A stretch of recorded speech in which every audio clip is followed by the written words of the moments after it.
Democratic centralism is a method of leadership in which political decisions reached by the party, through its democratically elected bodies, are binding upon all members of the party. Lenin's conception and practice. The text "What is to be done?" from 1902 is popularly seen as the founding text of democratic centralism.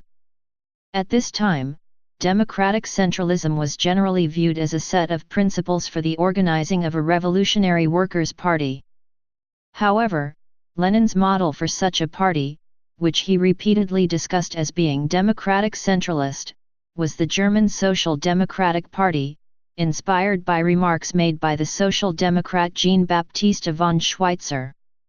Lenin described democratic centralism as consisting of freedom of discussion, unity of action. The doctrine of democratic centralism served as one of the sources of the split between the Bolsheviks and the Mensheviks. The Mensheviks supported a looser party discipline within the Russian Social Democratic Labour Party in 1903, as did Leon Trotsky, in Our Political Tasks, although Trotsky joined ranks with the Bolsheviks in 1917. The Sixth Party Congress of the Russian Social Democratic Labour Party, Bolsheviks, held at Petrograd between July 26 and August 3, 1917 defined democratic centralism as follows: that all directing bodies of the party, from top to bottom, shall be elected. That party bodies shall give periodical accounts of their activities to their respective party organizations. That there shall be strict party discipline and the subordination of the minority to the majority. That all decisions of higher bodies shall be absolutely binding on lower bodies and on all party members. After the successful consolidation of power by the Communist Party following the October Revolution and the Russian Civil War, the Bolshevik leadership, including Lenin, instituted a ban on factions in the party as Resolution No. 12 of the 10th Party Congress in 1921. It was passed in the morning session on March 16, 1921. Supporters of Trotsky sometimes claim that this ban was intended to be temporary, but there is no language in the discussion at the 10th Party Congress suggesting such. The group of democratic centralism was a group in the Soviet Communist Party who advocated different concepts of party democracy. Arguments for in on-party unity, Lenin argued that democratic centralism prevents factionalism.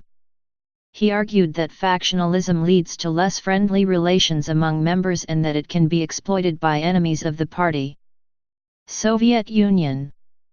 During the era of Joseph Stalin, the principle of democratic centralism had evolved to the point that the Supreme Soviet, while nominally vested with great lawmaking powers, did little more than approve decisions already made at the highest levels of the Communist Party. Thus, decisions made by the party's top leaders de facto had the force of law. This arrangement soon became the norm in nearly all communist states. By the Brezhnev period, democratic centralism was described, in the 1977 Soviet Constitution, as a principle for organizing the state. The Soviet state is organized and functions on the principle of democratic centralism, namely the electiveness of all bodies of state authority from the lowest to the highest, their accountability to the people, and the obligation of lower bodies to observe the decisions of higher ones. Democratic centralism combines central leadership with local initiative and creative activity and with the responsibility of each state body and official for the work entrusted to them. The democratic centralist principle extended to elections in the Soviet Union.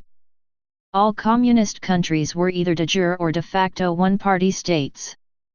In most cases, the voters were presented with a single list of unopposed candidates, which usually won 90% or more of the vote. In some countries, those who voted against the lone candidate on the ballot could face serious reprisals. China. Democratic centralism is also stated in Article 3 of the present Constitution of the People's Republic of China. Article 3. The state organs of the People's Republic of China apply the principle of democratic centralism. The National People's Congress and the local People's Congresses at different levels are instituted through democratic election. They are responsible to the people and subject to their supervision.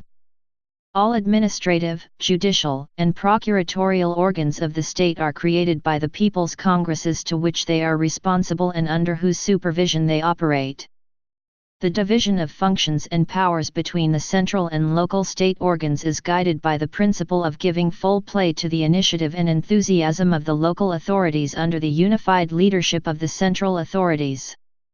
This idea is translated into the supremacy of the National People's Congress, which represents China's citizens and exercises legislative authority on their behalf. Other powers, including the power to appoint the head of state and head of government, are also vested in this body. Please subscribe and thanks for watching.